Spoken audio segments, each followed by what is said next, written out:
Coming up on Network Africa,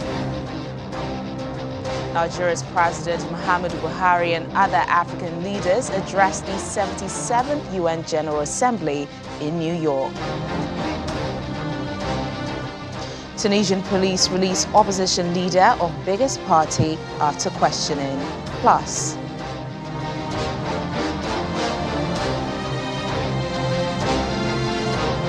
South Africa's police and prison civil rights union protests for increase in wages, insisting on 10% rise.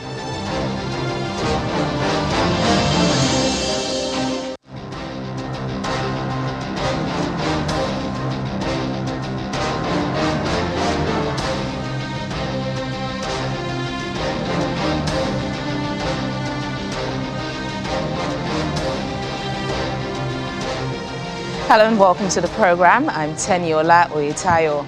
We begin with the ongoing United Nations General Assembly meeting, where President Muhammadu Buhari this afternoon addressed the gathering in New York. President Buhari joined fellow African and foreign leaders to hold a high-level meeting to mark the commemoration of the 30th anniversary of the adoption of the Declaration on the Rights of Persons Belonging to National or ethnic, religious minorities. The president was the first speaker at today's session, delivering Nigeria's statement on the overall theme, a watershed moment, transformative solutions to interlocking challenges. During his speech, President Buhari spoke of Nigeria's efforts in achieving the global net zero aspiration, as his administration last year adopted a climate change strategy aimed at mitigation. Climate change reduces opportunity and prosperity, which in Africa, Latin America, and some parts of Asia also contribute to transitional organized crimes. As part of Nigeria's effort at achieving our global net zero aspiration, the current administration last year adopted a national climate change strategy that aims to deliver climate change mitigation in a sustainable manner.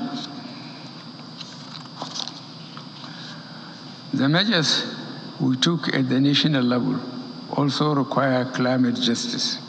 Africa and other developing nations produce only a small proportion of greenhouse gas emissions compared to industrialized economies. Yet, we are the hardest hit by the consequences of climate change, as we see in the sustained drought in Somalia and floods of unprecedented severity in Pakistan. These and other climate-related occurrences are now suddenly becoming widely commonplace in the developing world. We are, in effect, literally paying the price for policies that others pursue. This needs to change.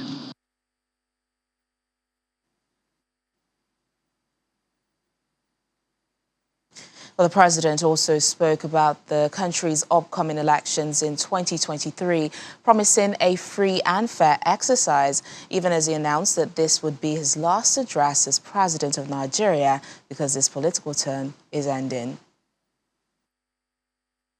In Nigeria, not only have we worked to strengthen our democracy, but we have supported it and promoted the rule of law in our sub-region. In the Gambia, we helped to guarantee the first democratic transition since independence. In Guinea-Bissau, we stood by the democratically elected government when it faced mutiny. And in the Republic of Chad, following the tragic death of its president, the late Idris Deby Itno, in the battlefield, we joined forces with its other neighbors and international partners to stabilize the country and encourage the peaceful transition to democracy, a process which is ongoing.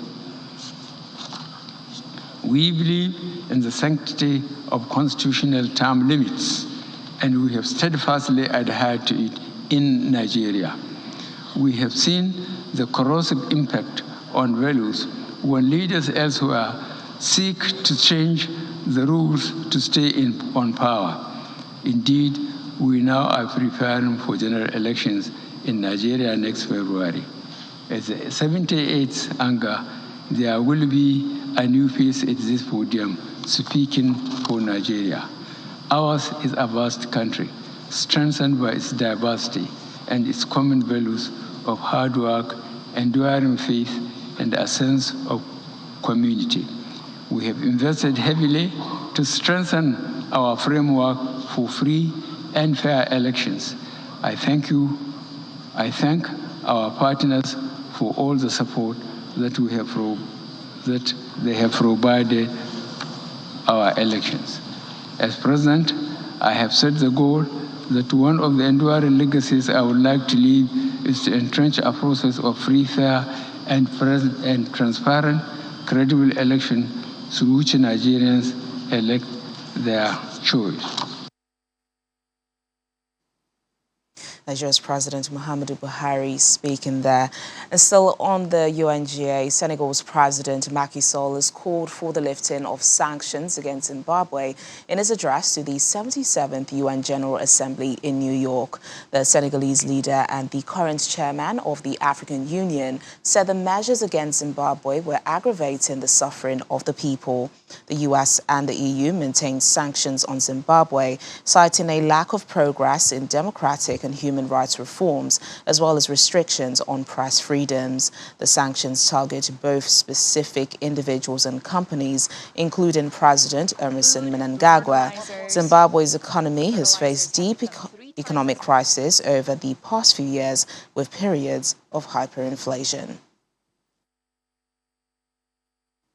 And Faustin Archange Touadera, President of the Central African Republic, is reiterating his country's support for the African Union's calls for a reform of the UN that will see the expansion of seats of the members of the Security Council for adequate representation. While speaking at the General Assembly high-level debate, Mr. Touadera also congratulated the significant progress made to substantially lift an arms embargo imposed on CAR's defense and security forces. He conveyed the gratitude of the Central African people to all countries who support the country's demand for the total lifting of the embargo.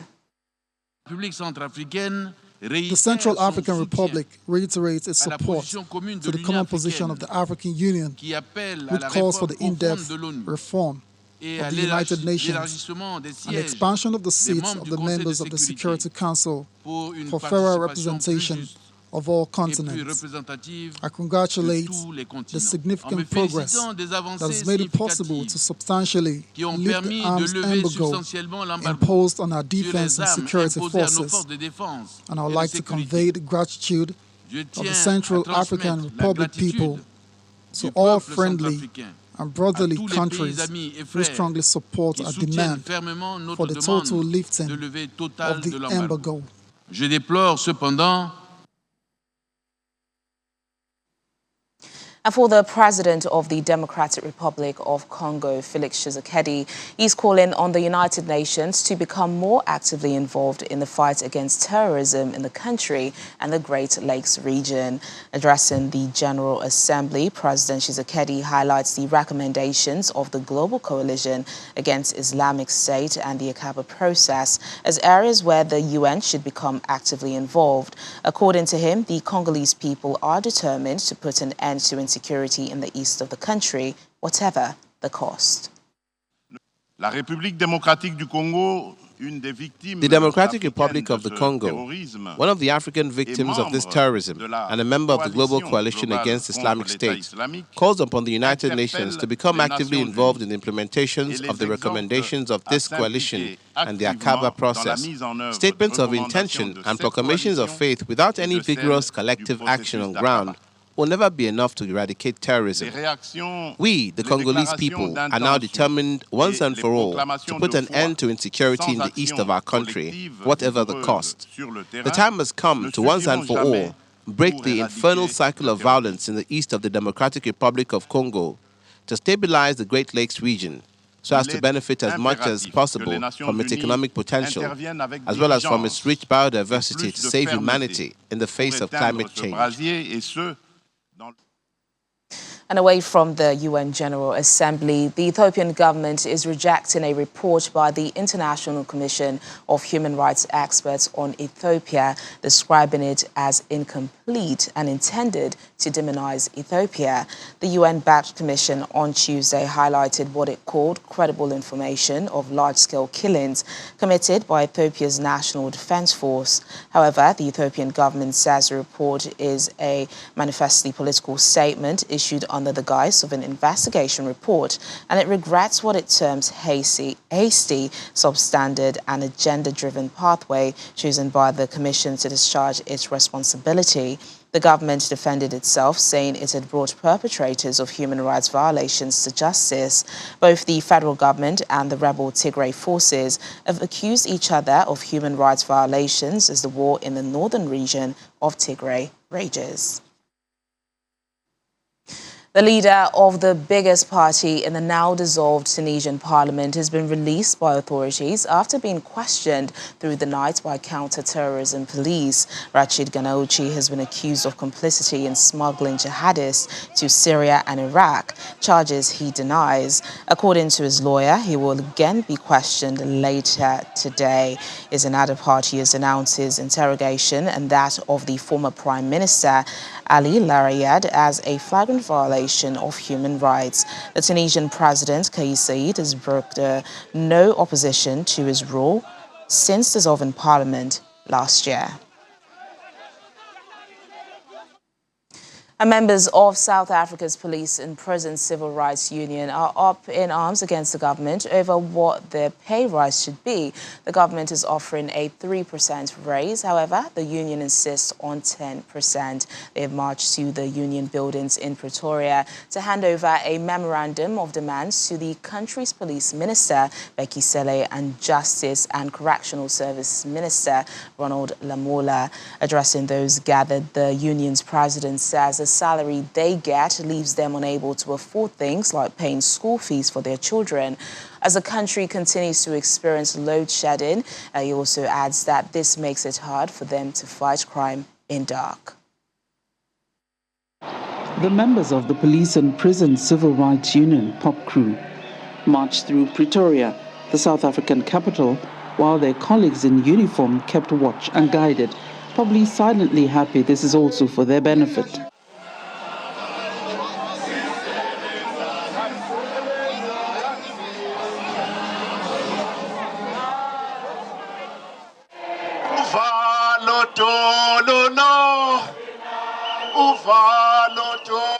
This is their demand: no to a 3% wage increase offered by their employer at the bargaining council.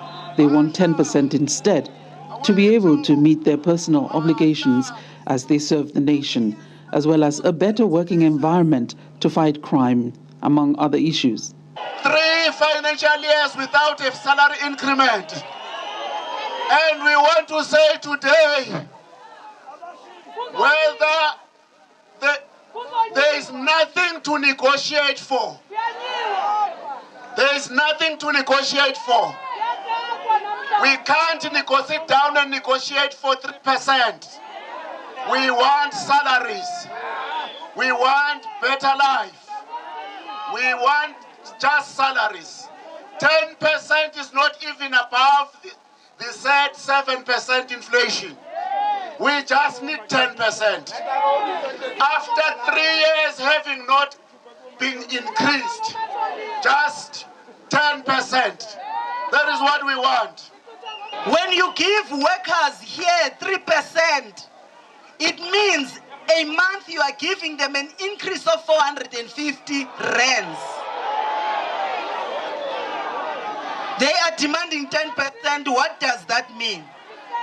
10%, it means that they are only demanding 1,500 or 1,400 a month,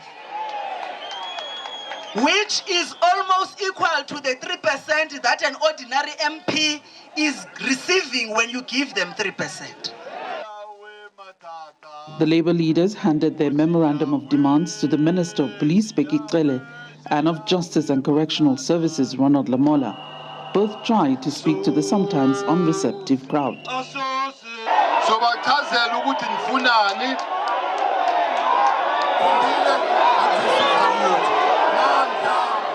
We have indeed received the memorandum, and as you are aware, we have to take it through the processes of the bargaining council and all processes.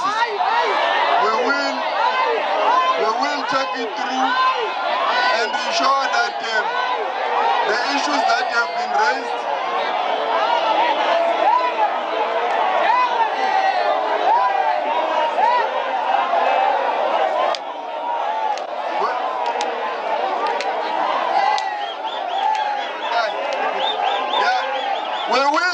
through the processes, and on the issues that have been raised with regard to correctional services, we have noted all of them. The Labour Union has given government 21 days to sit and discuss with them and respond to their demands, or they will actually down tools and march to Parliament in Cape Town, where they will stage a sit-in in protest if need be. From Johannesburg, South Africa, Betty Dibia, Channels Television News. Still ahead on the program.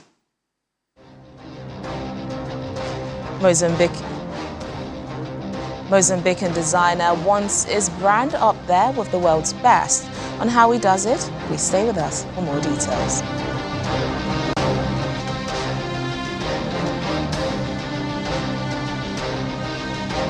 Thanks for staying with us. Many Africans use charcoal for cooking, but the effects over the years have been disastrous for the continent's forest and environment. However, thanks to an energy-saving cooking stove in Kampala, Uganda, life is becoming easier for residents with the introduction of this environmentally friendly solution. Nabila Anwari used to spend hours bending over a smoky charcoal stove to get her family's lunch ready in Uganda's capital, Kampala. Today, the Eco stove allows her to prepare meals in as little as 15 minutes. The stoves use heat-holding volcanic rocks broken down to the size of charcoal. The rocks are heated using starter briquettes and then remain hot for hours with the help of a fan blowing a continuous flow of air over them. When it comes to Eco stove, we use volcanic rocks, whereby we don't need to cut down trees. We're now saving our environment with Eco stove. It is all about saving. But when it comes to a charcoal stove, cut down trees, keep your hands dirty, let's say the walls, everything is always dirty. And the saucepans, you always basically have to be washing them all the time because that charcoal produces a lot of smoke. With Eco stove, you're sorted. Smoke-free, you save 75% of your income. So I find myself saving, because actually here with Eco stove, I don't use what I've been using when I'm with charcoal. So I save. The stove is manufactured by a locally based company, Eco Group Limited, which was created in 2010 by Ugandan entrepreneur Rose Twine. Twine says the main aim is to provide an efficient form of cooking energy that is user-friendly and good for the environment. The volcanic rocks are a largely environmental-friendly form of cooking because, unlike charcoal, kerosene, gas and firewood, they do not emit climate-changing gases and produce no smoke at all. You cannot make this stone work unless you have forced air. Now that's I'm explaining about this. When you see these holes here, of course this is erupted volcanic lava. Now when the lava erupts, of course it emits a lot of fumes and the like, so these are the pores you see. Now for these stones, as heavy as it is, to be able to catch fire and become red hot, it needed forced oxygen. You see the normal charcoal, you just open the door and the little draft will come in and then the charcoal will become red hot. It doesn't happen with the same. So technology needed us to come up with the way you force air to induce burning. And this is what it is in the stove. The volcanic rocks can be repeatedly heated for up to 2 years with the aid of the fan, which is solar powered and needs very little energy. But Twine adds that while the company works on reducing the cost of the stove, it's still a cheaper and cleaner alternative to charcoal, with a little over 100,000 people across Uganda currently using the eco stoves. The stove is way cheaper. The Eco stove with the rocks for 2 years. The starting package is $350. That is about $100 for 2 years. Somebody is cooking for $100 for 2 years. That shows it's cheap. So we believe it's affordable. It's just that we want to sensitize more people so that people can know there is an option, there is an alternative. According to the Ugandan Bureau of Statistics, about 94% of Ugandan households use firewood or charcoal for cooking. Only 20% of households had access to electricity in 2014, and most of those connected to the grid rarely use electricity for cooking because of the high costs involved.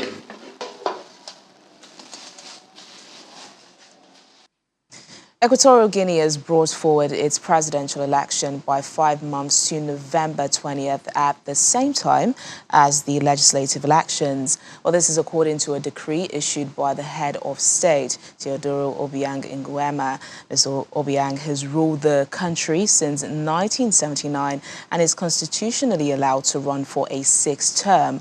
Although he is yet to declare his candidacy, he also holds the world record for longevity in power among living heads of state, excluding monarchies. Earlier this month, the parliament in Equatorial Guinea approved a move to bring forward the presidential election to November instead of 2023.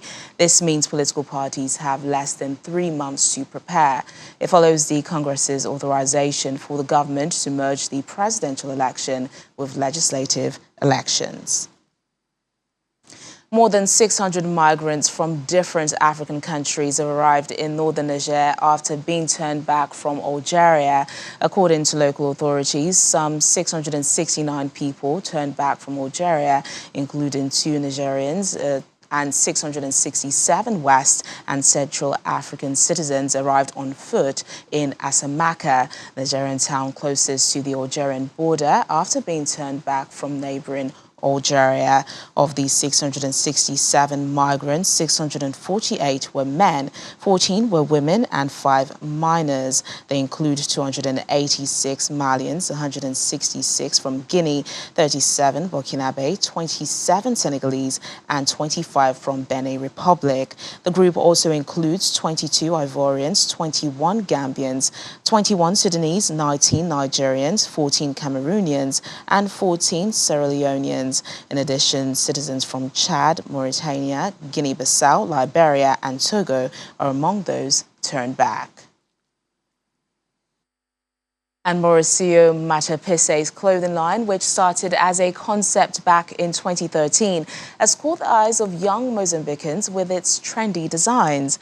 Now the young Mozambican designer is eyeing the top as he wants his brand, Nothing to Lose, or NTL, to be at par with the world's best.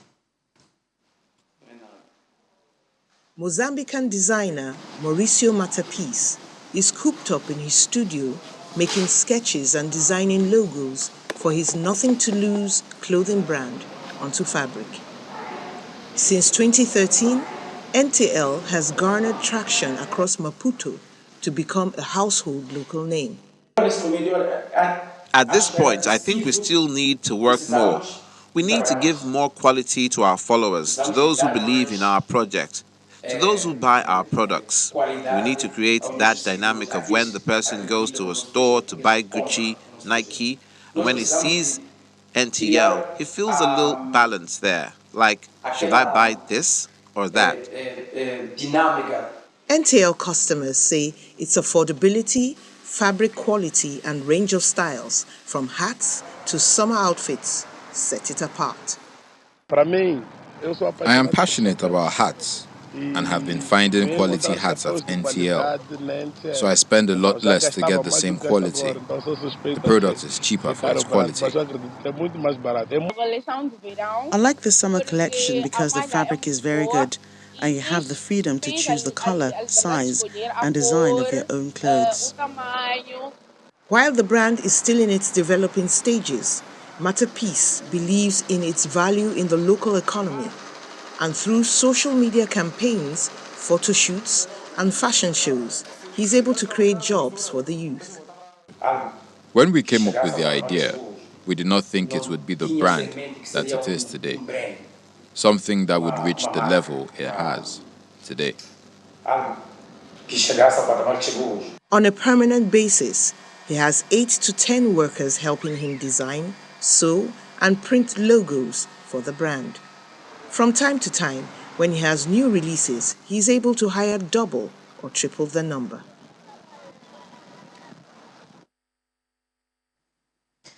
And that's the program today. Thank you so much for watching. I'm Teniola Oyetayo.